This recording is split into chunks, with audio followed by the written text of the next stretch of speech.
ओम श्री गुरु सत्ताई नमः। सभी को प्रणाम।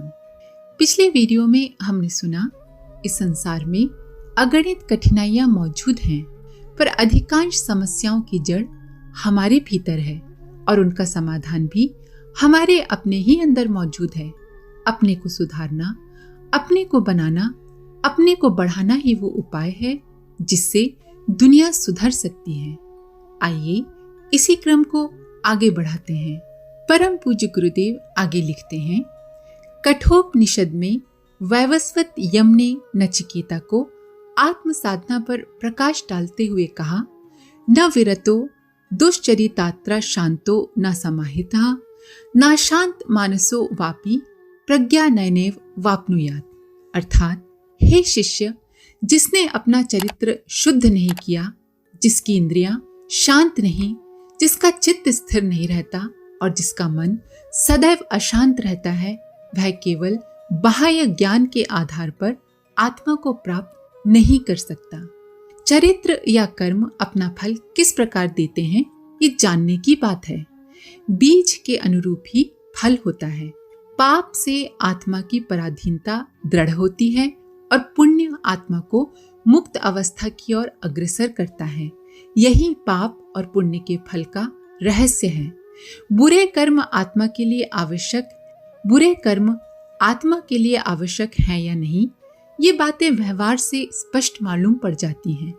मोटे तौर पर वासना पूर्ति से अशांति बढ़ती है, क्रोध से शरीर चलने लगता है और आत्मा को बेचैनी मालूम पड़ती है। लोभ आता है तो मनुष्य कितना उद्विग्न हो जाता है, मानो वो नरक की अग्नि में प्रत्यक्ष जल रहा हो। इसी प्रकार संसार में जितने भी बुरे कर्म हैं, वो आत्मा को कष्ट देने वाले और उसके शाश्वत गुणों के विपरीत ही होते हैं। फिर इनके रहते आत्मा अपने मुक्त रूप में प्रकट कैसे हो सकती है? मन की मलिनताएं, पाप, क्रोध, काम और इच्छाएं नहीं रहती तो आत्मा को तुरंत शांति मिलती है। गुण बढ़ते हैं, ज्ञान बढ़ता है, आनंद मिलता है, शक्ति अनुभव होती है, संतोष होता है। इस प्रकार आत्मा को सुख की अनुभूति होती है। इससे भी मालूम पड़ता है कि काम, क्रोध आदि विकार हैं और वे आत्मा की पवित्रता को कलंकित करने वाले ही होते हैं। अतः इनके रहते हुए आत्मज्ञान की इच्छा कैसे पूर्ण हो सकती है? आत्मा को केवल वही इच्छाएं सुखद अनुभव होती हैं जिन्हें हम पुण्य कहते हैं। सेवा, सद्धर्म, सद्भावना, प्रेम, स्नेह, त्याग और उदारता के क्षणों में आत्मा की शुद्ध इच्छा प्रकट होती है, जबकि सांसारिक भोग की इच्छाएं पराधीन और दूसरे पदार्थों का दास बनाती हैं। अतः राग, द्वेष सभी अस्वाभाविक हैं। इनके रहते हुए आत्म स्थिरता या आत्मा के सुखों में एकाग्रता नहीं हो पाती और आत्म स्थित हुए बिना आत्मज्ञान प्राप्त करना संभव नहीं है। ये स्थिति ही ऐसी है जिसे कामनाओं के पहाड़ पर चढ़कर नहीं देख सकते। आत्मा को देखने के लिए विशुद्ध आत्मगुण वाला बनना पड़ता है या आत्मा में ही बस जाना होता है। अतः आत्मा को जागृत करने का पहला महामंत्र आत्मा को शुद्ध बनाना है। अध्यात्म योग की आधारशिला की व्याख्या करते हुए आदि गुरु शंकराचार्य ने भी इसी तथ्य का प्रतिपादन किया है। उन्होंने लिखा है, चित्त को विषयों से हटाकर आत्मा में समावेश करना, आत्मा में लगाना ही अध्यात्म योग है। उपर्युक्त कथन से इस आंतरिक प्रक्रिया पर पूरी तरह प्रकाश पड़ जाता है कि आत्मा की शुद्धि के बिना आत्मज्ञान संभव नहीं है। जैन धर्म में तत्वाधिगम सूत्र में इस बात को और भी विवरण करते हुए लिखा गया है, प्राण हिंसा करना, झूठ बोलना, चोरी करना, व्यभिचार और परिग्रह अर्थात व्यर्थ अनावश्यक वस्तुओं का संग्रह, इन 5 पापों को छोड़ना ही व्रत है। बौद्ध दर्शन में निवृत्ति मार्ग की चर्चा की जाती है। वो वस्तुतः आत्मोद्धार का ही पर्याय है। इसके लिए जिन साधनों का विस्तार किया गया है, वे भी उपनिषदों के आत्मशोधन एवं जैन दर्शन के व्रतों के समान ही है। बौद्ध भिक्षु आत्म कल्याण के लिए निवृत्ति पथ का अनुसरण करता है तो उसे भी इस तरह की 5 प्रतिज्ञाएं करनी पड़ती हैं। मैं प्राणी वध नहीं करूंगा, किसी की चोरी नहीं करूंगा, व्यभिचार नहीं करूंगा, झूठ नहीं बोलूंगा, मांस मदिरा आदि अभक्ष पदार्थों का सेवन नहीं करूंगा। हिंदू धर्म में भी ये संपूर्ण दुराचरण तो वर्जित है ही, साथ ही मनोवैज्ञानिक विश्लेषण से जानी गई मन की सूक्ष्म विकारमय वृत्तियों से जिनके कारण बड़े दोष बन पड़ते हैं, उनके संयम, उनके निग्रह की आवश्यकता पर प्रकाश डाला गया है, जो वास्तव में दूसरे धर्मों के सिद्धांतों की अपेक्षा अधिक तथ्यपूर्ण एवं वैज्ञानिक है। उदाहरण के लिए, काम वासना बुरी वस्तु है और वो आत्मज्ञान से विमुख करने वाली है, परंतु मनुष्य केवल मनोबल के आधार पर वासना से मुक्त नहीं हो सकता, क्योंकि परिस्थितियों का प्रभाव भी तो अपना महत्व रखता है। मन की काम वासना वस्तुतः वैज्ञानिक दृष्टि से अन्नवोश है, अर्थात यदि आहार अनियमित है तो मन की वासना पर कभी भी नियंत्रण नहीं किया जा सकता।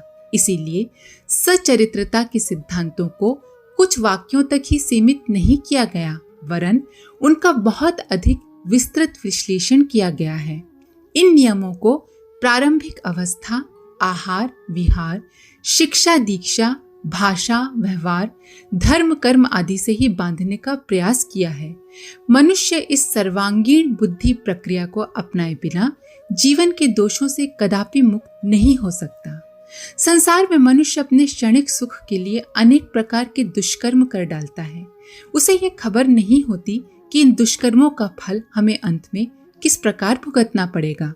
मनुष्य को जो तरह तरह के कष्ट उठाने पड़ते हैं, उनके लिए किसी अंश तक समाज और देशकाल की परिस्थितियां भी उत्तरदायी हो सकती हैं, पर अधिकांशतया वो अपने ही दुष्कर्मों के प्रतिफल भोगता है।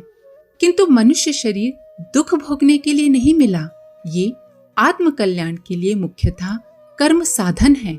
इसलिए अपनी प्रवृत्ति भी आत्म कल्याण या सुख प्राप्ति के उद्देश्य की पूर्ति में होना चाहिए, और इसके लिए बुरे स्वभाव, बुरे कर्मों से बचना आवश्यक हो जाता है। ये सच है कि प्रारब्ध इसी शरीर में भोगना पड़ता है, पर प्रारब्ध भी तो हमारे पूर्व कर्मों का ही फल है। विकास का क्रम इसी तरह चलता है। साधनों को प्राप्त कर यदि आत्मा विवेक का सदुपयोग करता है और उसे अच्छे कर्मों में लगाता है, तो आत्मा अपनी शक्तियों को बढ़ाता हुआ अनुकूल साधनों को भी बनाता रहता है और अंत में प्रारब्ध से स्वाधीन होकर अपनी पूर्ण उन्नति कर लेता है। हिरण्यमयेन पात्रेण सतस्य पिहितं मुखम तत्वं पूषत्र पावृडु सत्य धर्माय दृष्टये, अर्थात सत्य का मुख ढका हुआ है। ऐ सत्य शोधक, यदि तू उसे प्राप्त करना चाहता है तो उस ढक्कन को खोलना पड़ेगा जिससे सत्य ढक गया है। यदि तू उसे नहीं छोड़ सकता तो सत्य ही तुझे छोड़ जाएगा, अर्थात सत्य अज्ञान से ढका हुआ है। इस अज्ञान को हटाना पड़ेगा आत्मशुद्धि करके। ये दोनों बातें एक साथ कदापि नहीं हो सकती कि मनुष्य अज्ञानी रहे और उसे सत्य की प्राप्ति हो जाए।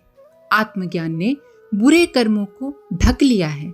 उसे प्राप्त करने के लिए इस अशुद्ध अवस्था का परित्याग करना ही पड़ता है। सांसारिक विषय वासनाओं की इच्छाओं पर विजय करनी ही पड़ती है। आज के लिए इतना ही। आप सभी का धन्यवाद। ओम शांति। हमारे YouTube चैनल को सब्सक्राइब करें और बेल आइकन को दबाकर ऑल पर क्लिक करें ताकि आने वाले सभी वीडियोस की नोटिफिकेशन आपको मिलती रहे।